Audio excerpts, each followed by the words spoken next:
So, hey everyone, thanks for tuning in. I'm stoked to kick off the week. I think it's going to be an amazing week, and a big shout out to Carousel for putting this on.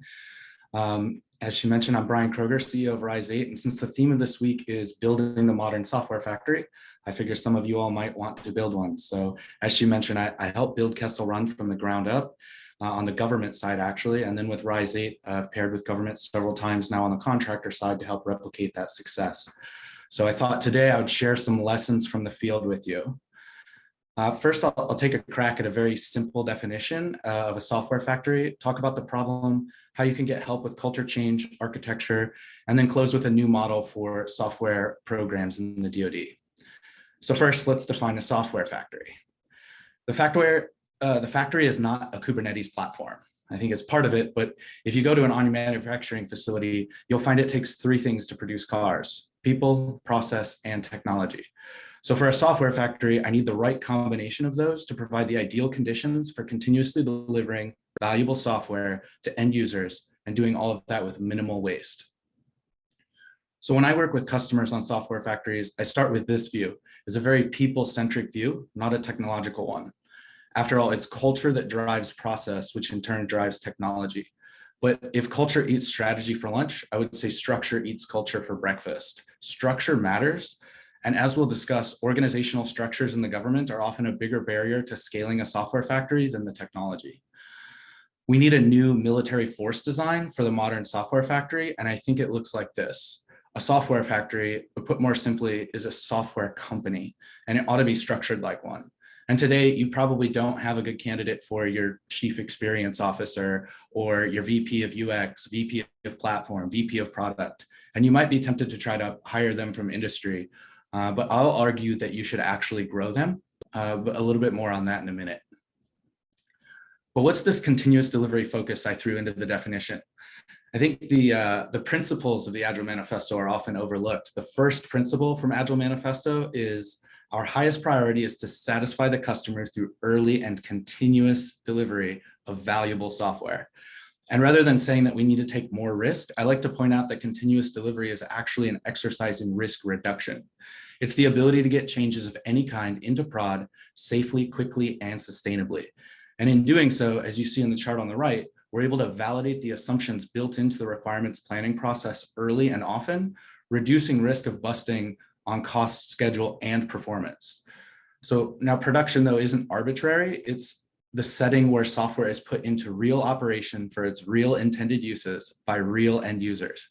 It has to be real, or instead of validation, we just get theater. And there's a lot of innovation theater going on in the government space today. We ultimately want to increase mission capability, and that can only happen in prod. The first and most important goal of any software factory should be some mission metric that matters. That metric might change over time as we meet and exceed our goals, but it needs to be the most visible aspect of our work. Are we moving the needle for our warfighter or for our citizen users? What we know based on research by DORA is that organizations with the highest software delivery and operational performance are twice as likely to meet or exceed that goal. Well, what is software delivery and operational performance? These are the 5 DORA metrics that you're probably familiar with if you know their work: lead time, deployment frequency, mean time to restore, change fail rate, and availability. It's important that they're measured together, as speed without stability, for instance, is not going to provide safe and sustainable value to our users.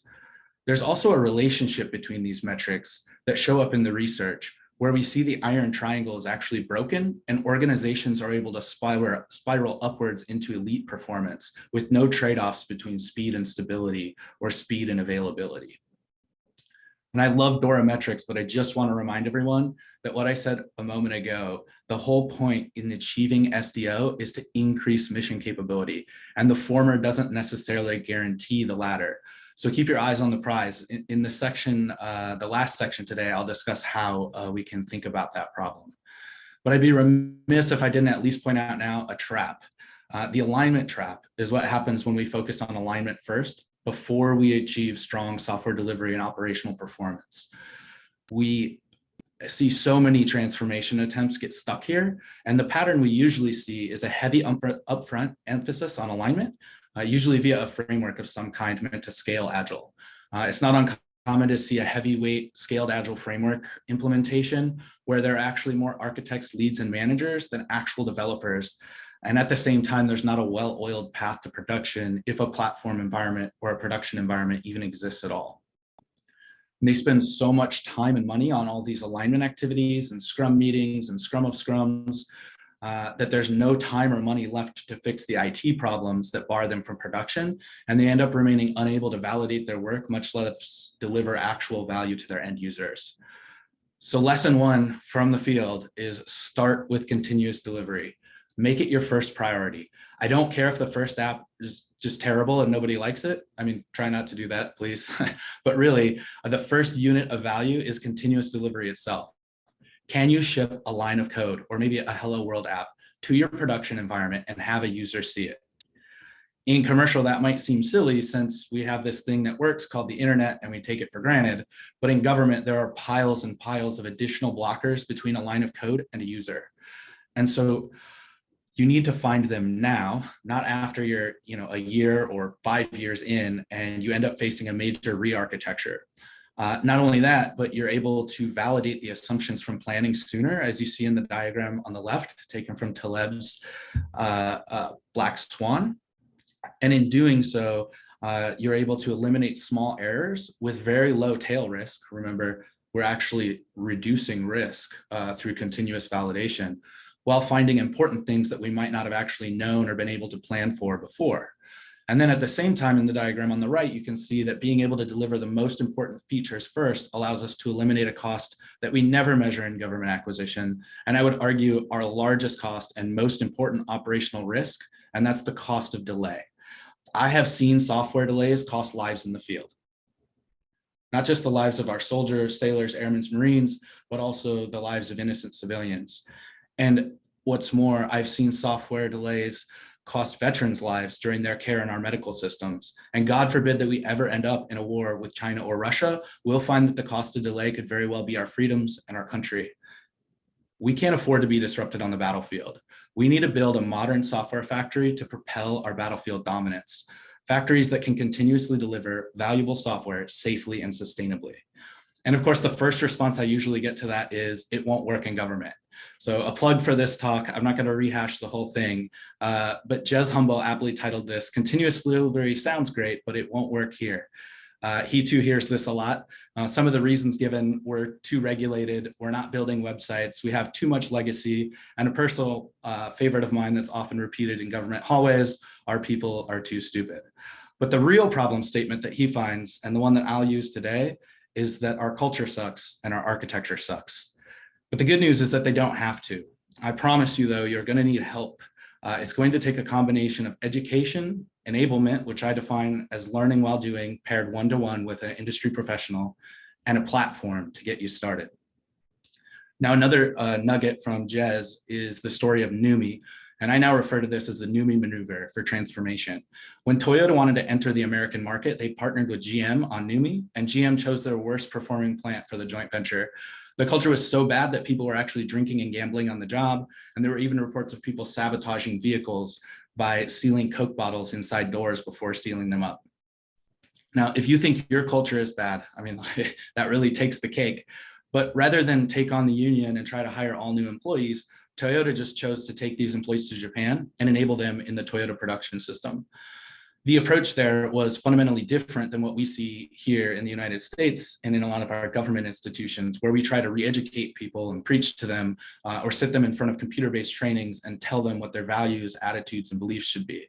The Toyota approach goes something like this: hey, come and work with us in this new way. When you see the results of working in a new way, that will change your values and attitudes, and that will change the culture. And within months, NUMMI was the highest performing plant in the United States, and that performance was not replicated until it shuttered its doors during the auto manufacturing crisis in 2008. So I bet you wish you had a TPS to send your teams to. If you look at Kessel Run, we actually did have a Toyota production system of sorts. It was Pivotal Labs built on top of Pivotal's production platform. It was a working factory where we could send our government employees and some of our contractor counterparts to build real software for real users in real ops environments. I would argue that the The working production system is absolutely essential to your software factory and your software factory transformation. You need a real production platform, and you need to build real apps to ship to real users on that platform while being paired up with industry professionals. So that last part means you also need a Toyota. Now at Rise8, we've carried this model forward from Pivotal Labs and tailored it to the DoD and federal. You come and work with us in this new way, and within months you're shipping software to your users. And when your employees and contracted support see the results of this, it changes their attitudes and beliefs, and that changes their culture. And at the same time, we can scale out your cloud, scale out your tool chain, and scale out your platform. In this example, I show a hypothetical recipe for the Space Force to build a new software factory. Say every 6 months you onboard 30 Guardians and train them in product management, UX design, software development, and Kubernetes platform operations. After their capstone, they join a team to the right, paired one-to-one with risers to ship real outcomes to warfighters. Once they get to prod, we show them how to do it again and again, and what to do with the new feedback loop that they have unlocked. Then they graduate to unsupported Space Force teams. And at the end, you have fully enabled teams, not just code, but fully enabled teams. And those teams own the code, they own the change, and they own the outcomes. But you're also going to need a lot of structure around these teams. So we advocate for leadership and management enablement as well. Whether you use us or you go a different direction, I cannot overstate the importance of having leadership and management enablement. Proven leaders should level up, and we grow VPs instead of helicoptering in high-performing officers with no DevOps experience or no software experience. We need practice leaders to continue growing the organization's skills. We need portfolio leaders focused on growing the organization's products and integrating them into the larger system for even more value and impact. And then finally, we need the people to lead this new software company, right? If the person in charge of your software factory today couldn't get hired by a commercial software company, you shouldn't hire them for yours. Now you can grow them or you can grow someone else, but leadership is the ceiling on your transformation. If they don't grow, neither will your factory. These leaders, they need to set the vision, the mission, the strategy. They're going to own the digital operating model, set the annual objectives that I'll talk about in the last section. And then my personal favorite, we have to make sure that they move to a model of context rather than control, where they're funding teams and problems, not ideas and solutions. But so far, I've kind of glossed over the architecture problem, other than saying that you need to start with a working production system from whoever you hire as your Toyota. So let's look at what that actually means. First, I'm going to say something very important. Platform as a service is a prerequisite for DevOps outcomes in the DoD. And when it comes to PaaS, DIY is failing over and over and over again. And why? Well, you already have enough on your plate. Imagine if NUMMI had also tried to manufacture every single piece of their assembly line while trying to build the cars. And then ask yourself, why would they do that when other people build machinery? They build cars, right? Machinery is below their value line.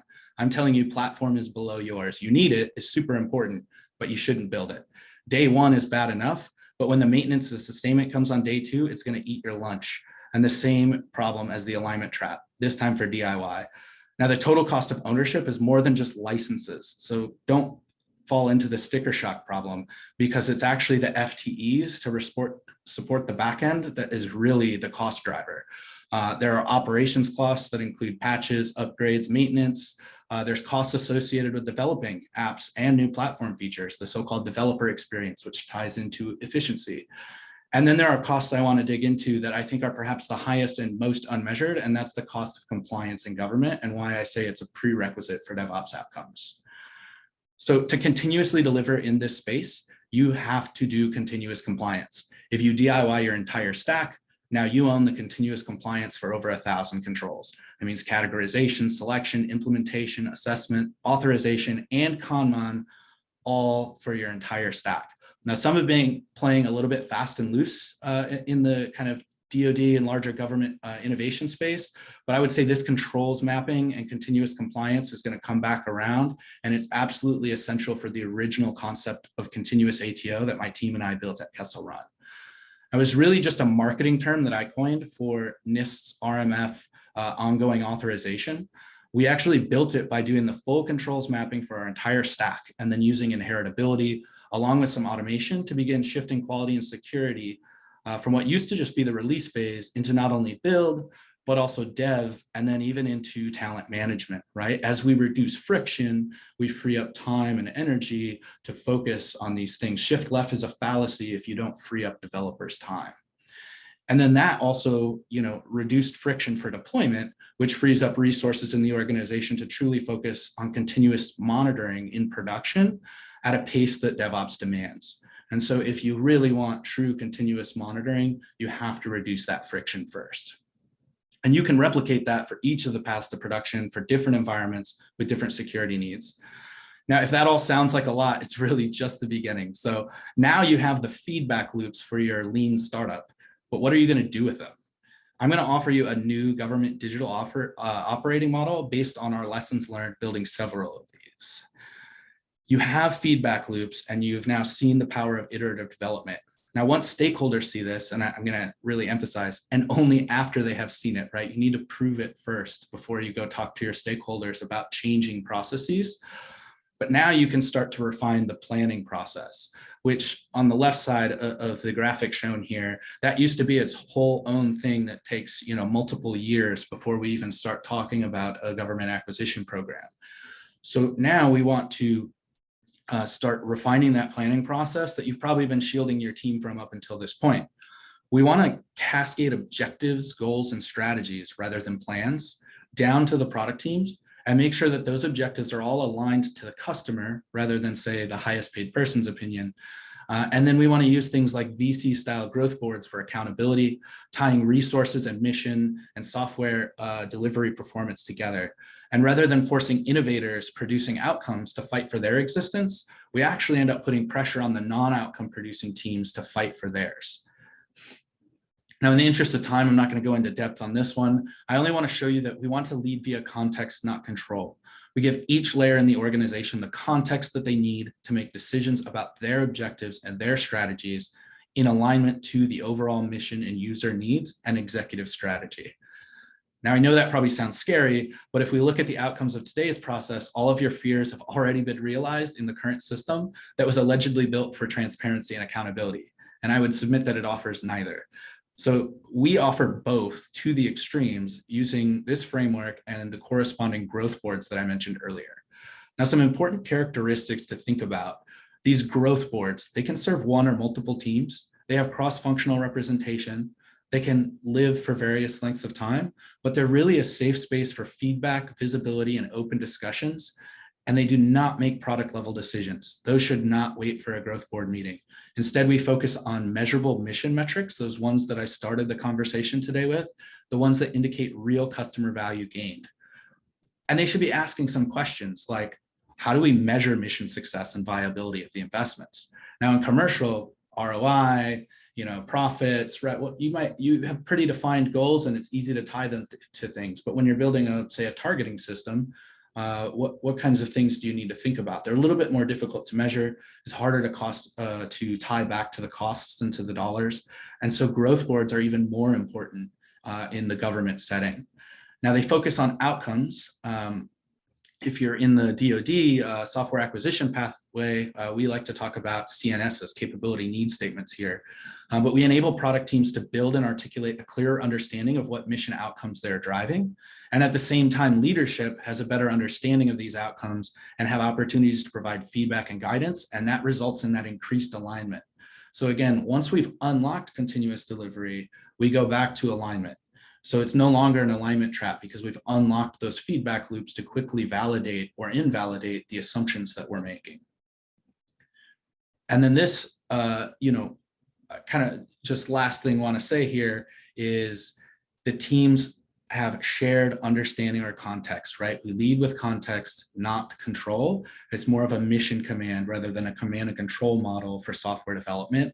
And that results in true cross-functional outcomes. Putting cross-functional team members on a team doesn't guarantee cross-functional outcomes, but this type of alignment does. And then that brings real agility or the ability to pivot sooner and more objectively. And so I mentioned this earlier, this gets us to a point where we start to feel more comfortable. It's easy to say this thing here, but you have to be comfortable doing it. And that's funding teams and problems, not choosing ideas and solutions. So we want leaders to focus in the growth board on finding a problem and a team to solve it based on their software delivery performance. The solutions might change as the team learns more, and growth board members aren't managing the ideas, they're just establishing the permissions needed to optimize growth, right? Pre-authorized autonomy. Now, you say, that sounds great, Bryon, but it won't work here, right? Another just humble story. Well, I've actually mapped all of this newness to the core FAR acquisitions framework, and we've done this in detail, not just this graphic. There's a whole paper behind this where we show how we're really just applying DevOps to JSIDs, PPBE, and DAS. I don't actually recommend operating this way per se. The point is just to show that the FAR allows us, and we can even map it to things in the FAR that encourage us to do things this way. We're meeting not only the intent, but many times its letter. So for that, I recommend checking out my friend Dan Ward's FAR guide. But often it's, as he likes to say, ignorance of the FAR is the greater barrier to government innovation than the FAR itself. So if you're a change agent out there and you're looking to get started, just remember, you have to lead this transformation and you have to balance the employee, customer, and shareholder experience. And when you're getting started, the thing that I've seen be most successful, lesson from the field, is finding those first movers who will eat a bad employee experience. I know that sounds awful, but people that will say, look, I will embrace this suck and deliver a great customer experience for you. Until you can turn that flywheel and resource a better employee experience. So sell them on the future, which is going to look something like this, right? And focus on growing leaders from the start, or your transformation ends up falling over halfway through. And this is what I think Kessel Run got right and why they were able to scale as well as they have. Now, Kessel Run has a lot of warts. I know them better than anybody. So don't get me wrong. There are many, many problems and things that still plague Kessel Run, but they did this so well. I think, although a lot of us on the ground there would argue we feel like we didn't do it well enough, but that's what it allowed it to scale to 1,000 people and a huge program office versus a lot of these other, software factories of like 10, 20, maybe 50 people. So if you want to scale, focus on leadership enablement early and often. And then think about this like a flywheel, right? There are things we need to get to do to get started. And once we get started, we can build momentum and build momentum. So start with that Toyota production system and find your Toyota who's going to help enable you. And once you have that, then focus on scaling, scaling alignment, scaling your platform, your cloud, your paths to production, and focus on growing some of those leaders and managers that can help turn that flywheel for you once you get it going. And at the end of the day, that flywheel effect can produce a new self-sustaining force design for military and government offices that I think is the key to the future and avoiding disruption on the battlefield and in the citizen experience. And that's it. Any questions?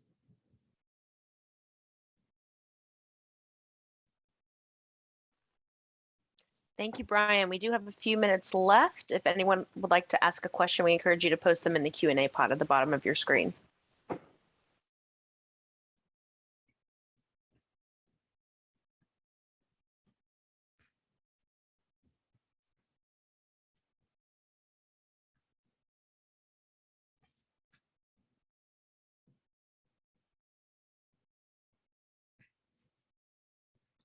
All right, so the first question here, does Rise8 strictly do development or any consulting? So we try to bring the two together. That NUMMI maneuver that I talked about is really a learn by doing model. So we try not to do independent consulting engagements. And I would also offer, if you want to build this kind of transformation, I would encourage you to find somebody who, does consulting through building. So we're going to build an app together. And while we're building an app together, we're also going to build a transformation together. So we have a lot of consulting services, a lot of those things around, leadership enablement. If you think about what does leadership enablement look like and pairing one-to-one with leadership, that's really a lot of consulting, right? We're not building software with the CTO. We're talking about how to build the organization, how to resource it, all of those things. But I would do those while you're building. And I'm happy to reach out, happy to talk about maybe some things that just help get people in the right mindset and figure out what they need to do to get started. But yeah, we don't offer like large scale consulting engagements. Are there any DoD software factories operating with reservists or guardsmen? I am probably not the right person to answer that. there have been attempts. I don't know how well they're doing at this point, but I can follow up a little bit later and pulse some of my friends and see how some of those are doing. How do you manage user expectations of a fully fleshed out product during initial testing? How do you plan your interactions with users during initial testing? So I think one thing that is still hasn't quite taken off in government is user-centered design and UX. A fantastic read on this topic is Lean UX, part of the Lean series. I recommend the whole Lean series, by the way, if you're going to be the change agent trying to lead all of this. But there's a whole art around user expectations. It's like its whole own engagement, but I would say you need to find, just like you're going to find the first employees to come along on the journey with you, you want to find those pioneers on the innovation diffusion curve. You want to find those pioneers and early adopters and work with them first. And if you find some users that are skeptical, do your interviews with them, gather your research. They're probably not the first person you're going to follow up with. And as you work with those users will actually help you build their transformation because they're sold on the end state as well. And then, one thing with that, I would say you do need to set expectations of what the MVP is going to do. So we use a discovery and framing process. It's a 4 to 6 week kind of design sprint where we work directly with users and stakeholders to define approximately what that MVP is going to be and set the expectations. I like to say MVP, we should rename it to shoddiest viable product. Don't say that in front of QA people or security people. And it's actually not true, right? We build quality and security in even on our MVPs. But the idea is if you're not embarrassed, you waited too long to release. And when you kind of set that expectation, people open up that first iteration of the application, and that's what they're expecting. And hopefully the users that see it first are the ones that you've been doing user testing with during the entire DNF process anyways. And so they've already seen a lot of the wireframes and mockups and have the right expectations. And then do we have time for one more? The next session has started, okay. But I can pull all the questions that are being asked and we can follow up with you offline. But thank you again, Bryon. As we wrap up, I encourage you to make your way to our next session, the State of Government Software Factories. Please contact Rich Savage, who is displayed on your screen, your primary conference POC with questions. Thank you, and we'll see you soon.